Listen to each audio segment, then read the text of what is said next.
Hi, my name is Nikki Black. We're here in a cemetery.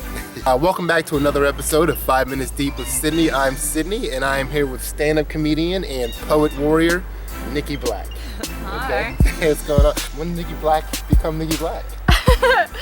Probably middle school. I used to carry around the full anthology of The Hitchhiker's Guide to the Galaxy and a portfolio of dog drawings and a book of poetry I was working on. Yeah. And everybody thought I was a huge lesbian. Wow. So I guess that's when I really started to come into my own. The thing is my mom is a witch, but only part-time. Yeah. She also died for like 2 minutes while giving birth to me, and she's really death obsessed. So I sort of grew up with that. I used to write just really dark poetry all the time as a teenager. It was kind of the way I processed my feelings, and I would also just leave it around the house for my mom to read because I knew it would upset her.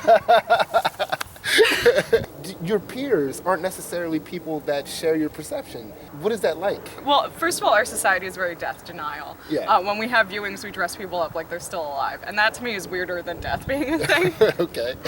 I think as a comedian, part of humor is making people uncomfortable and making them face things, and there's a lot to explore with death and mortality. My mom and I love going to viewings, so if she gets invited, she'll usually take me along because she knows I just like to see human emotion at its rawest. We've never gone to a random one. I think it's better when you know the interpersonal stuff between the family that's going on, so you can see like who's having a weird argument at the viewing that shouldn't be happening there, but it's totally happening there, and like who's actually upset and who's just there to make face, and all that stuff is really interesting to me. It's like, what is normal then for Nikki Black? Like, what is your normal? I tend to speak in metaphors, and I tend to process things in metaphors, which gets me into a lot of trouble because nobody else is talking like that except for me, but that's the way I relate to people, and that's sort of my normal all the time. How does anybody ever pick up the right thing from the store? For me? You're speaking in metaphors. This is always the problem I have with boyfriends. They never know what to buy for me. People have a perception of what someone with cancer should be and how they should be handling the situation. Like, how close have you handled the situation, and what have you come across being you handling cancer with people perceiving you? Yes, I think the biggest thing for me is I love, again, to make people uncomfortable. So a lot of times, like when we were Christmas tree shopping, my knees were kind of hurting from the chemo, and I sat down, and this guy that works at the Christmas tree place came up to me, and he was like, "Are you okay?" And I looked at him and I said, "I have cancer." When you are involved in the language arts, you're thinking about death and life and mortality all the time. So I think it was a little bit easier for me to process than it might have been for somebody who isn't constantly in that frame of mind. So at any point when you had cancer, did you ever come to a point where you feared death?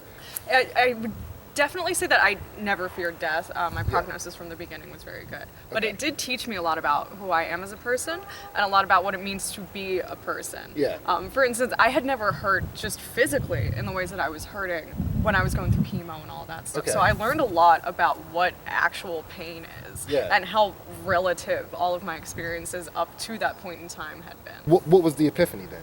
I guess the epiphany is that if I had to pick one, it's just that the most important thing in life is how to teach people how to interact with you in a way that's going to make it positive for everybody and in a way that's going to get things done. Because a lot of people didn't know how to talk to me after my diagnosis, and I had to not only be the person with cancer, but now also a teacher. Embracing that and teaching people, this is how I give love, and this is how I take love, and this is what love looks like to me, and being able to, just make other people feel comfortable being comfortable around me. Well, man, now how much would that knowledge have changed your life up until that point? So much. I think I really hated myself for a while, and now I finally have some respect for myself. Okay. Oh, pretty me, with crystal veins and body that burned through growing pains and muscles that could not stretch to fit and so tore at my heel bones bit by bit. Pretty me with rice paper skin, singed by the stares of older men, stained red by knives that leapt from tongues, and a voice that croaks from a neck well wrung. Comely scars and tender bruises, a head that rests in your abuses, and ribs that bend beneath your grip cause pressure on my heart, the painful skip. But still your hand does want my grasp and puts hateful heat in my cold clasp. You're so blind, I do not have to hide my body, the corpse you made to lay beside.